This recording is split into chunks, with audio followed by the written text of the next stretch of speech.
I would like to talk about colonization. So, the key features of colonization, right? That is to control and power exertion.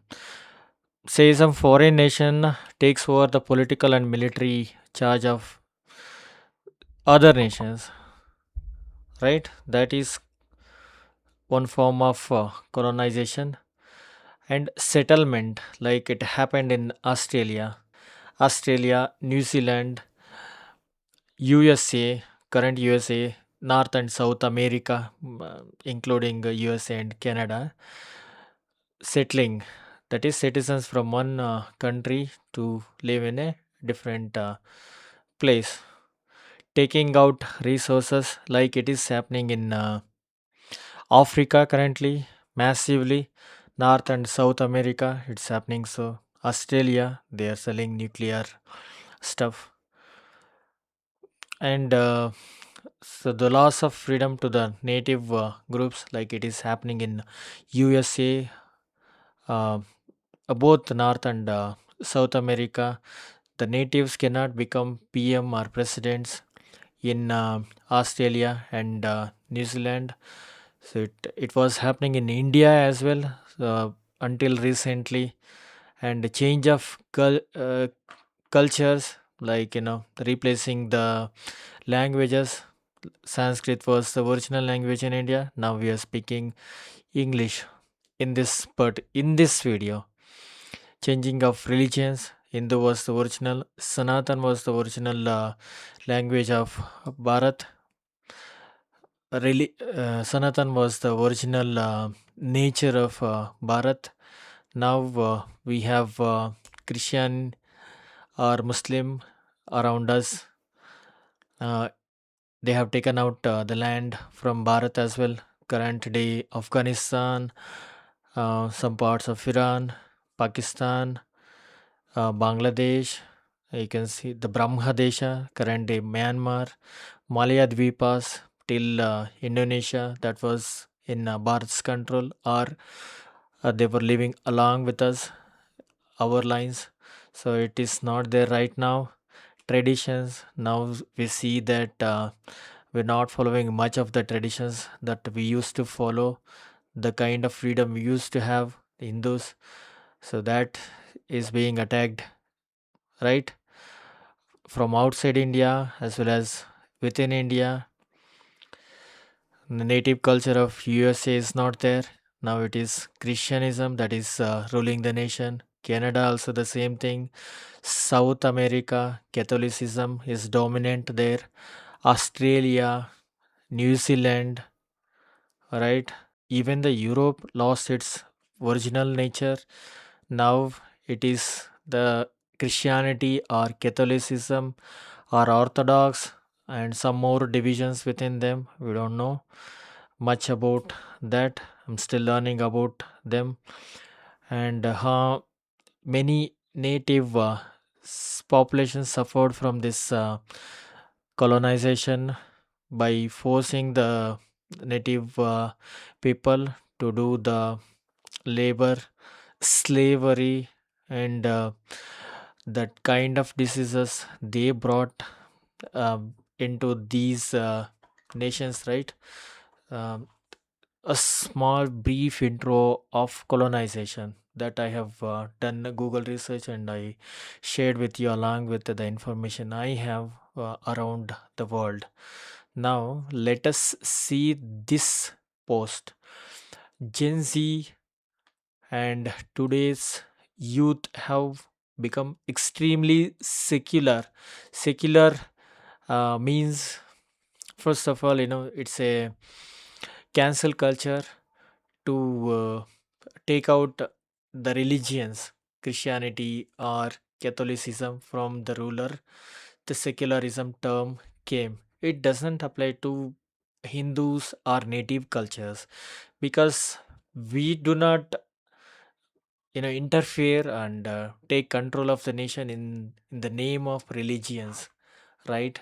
So it is, uh, I doubt this sentence applies. Many of Many of them mock Hindu religion, Hindu deities, and bhajans, believing that doing the same, doing so makes them look modern.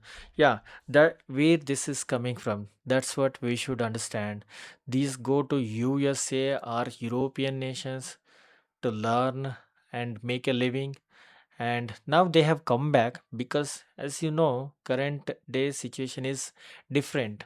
The Europe or USA cannot afford to employ them, so they will pay money to mark our society so that their agenda of colonizing India continues. So far they have taken out our land, right? They have shared, illegally divided the nation of Bharat with the Muslims by making Pakistan and Bangladesh. So weaker government so far they could not do justice, right?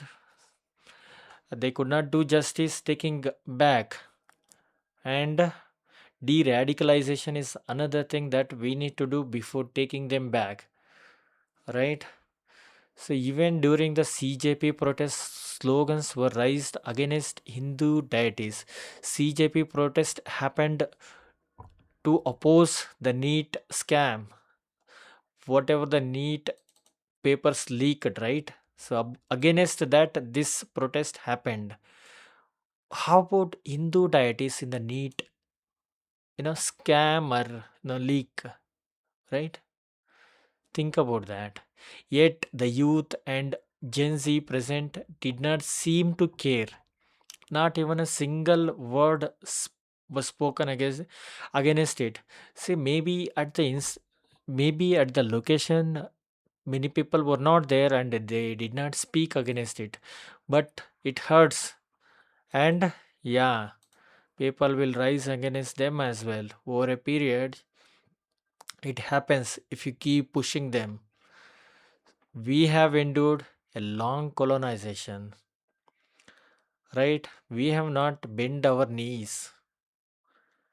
If you know, for your info, in America, the Native Americans are put into zoo. We don't know where they are located, or more information is not outside, does not mean this has not happened. Natives were killed, their land was illegally occupied. The Europeans or other migrants who are living in USA are living illegally on the natives' land. The real owners are natives, like Modi spoken in Australia and New Zealand. Maoris of New Zealand and Aboriginals in Australia are the original landowners. Like that, many other tribes may be there, which I am not aware, but original land land belongs to original owners, not the illegal occupants. Right? Gen Z has been disconnected from history, greatness, and heritage of our religion.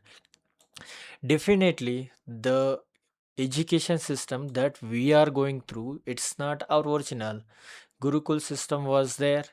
There, we used to learn our original itihas, not history. Is story, the winner stories, itihas as it happens.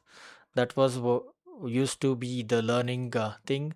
There we used to learn the skills, the life skills, right? Not some trade or how to do some labor to other people. We should know ourselves first and then know how to make a living. So that's what education should teach, and it's not happening in the current education system, right? So there is so much greatness in our history, so many rishis, so many kings who were rishis, maharshis, lived on this land. This land's heritage is very vast.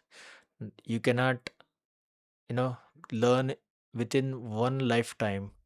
That's what I would like to say. They do not know how much our ancestors endured and sacrificed to protect the faith, right? Yeah, let us hear what they have to say. कोटेश्वराय Shiv कोटेश्वराय हर हर बोले नमः शिवाय. So only good thing that I hear in this one is Namah Shivaya, Namah Shivaya, Namah Shivaya, Namah Shivaya. So yeah, Namah Shivaya. Jai Shri Krishna. Did we lose at the end? Did we lose? Not yet. The fight is on. Do you see here? These are also our Gen It's happening in the Ranchi and Jharkhand. Just that, just that they do not have the same kind of media coverage the other cockroaches are getting. Cockroaches are not, they do not belong to this land, at least not in their mindset. They're highly colonized. Some of them are radicalized also. If you see the protests happening in Delhi. Okay, so that is one of the kind of protests that we saw that our Sanatanis are doing. Let us see another side of our Bharat. रामचन्द्राय वेधसे रघुनाथाय नाथाय सीतायाः पतये नमः. Shri Jai Shri Ram. Hanuman could become vast as a mountain and as small as an atom. So this is the kind of skills that this land has. He possessed unimaginable strength, right? He could leap across the ocean, uproot mountains, defeat mighty warriors. If you remember, when Hanuman went into Lanka for the first time, before he's back in Bharat, the land of Bharat, he destroyed almost 25% of strength that Ravana had. He, he alone could conquer kingdoms. That is the power of Sanatan. If somebody is feeling very powerful because of some money that they acquired in between,